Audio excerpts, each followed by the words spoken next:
So we're just going to show you how to go about changing out an iZone zone motor on a damper blade. So what we're going to need is a screwdriver to be able to undo the two screws that fix the zone motor down. So we undo the two screws and we loosen off so we can take off the zone motor. So something to be very mindful of is remembering where the position of the blade is at. So the position of the damper is at. So this here is indicating open. So up here, see we've got a square peg going into a square hole. We have to make sure that we get the alignment correct. If we're off on our angle of alignment, then we're going to be putting an open motor in onto a blade that's closed, then we end up burning out the zone motor when we install it. So something to be mindful when we're doing it, when we put it on, we're trying to turn it clockwise. Clockwise will close the zone motor, and we're going to check our alignment. So this is what motor we want to have open. But if I have this now set up and screw this down here, the blade's closed, but the zone's open. So we can't close the zone anymore.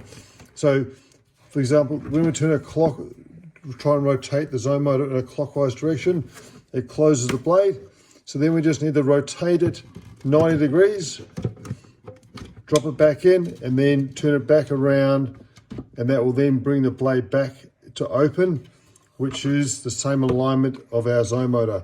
So you have open, and then we have closed. We slot that back in. You want to double check it, we can check it turns 90, it doesn't turn any further. Once we get the close, it stops turning. So we bring it back into alignment with the screws.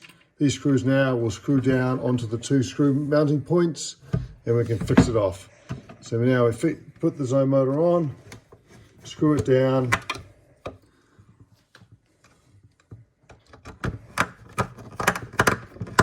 and then from there we attach our cable.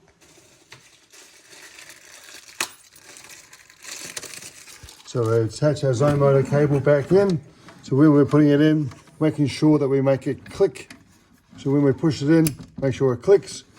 And then we will need to reset the control system to repower the zone motors so it goes through its full system operation check. And once you've got it up and going again, you just go through and open the zone motor on the control panel and check to make sure you've got airflow at the vent.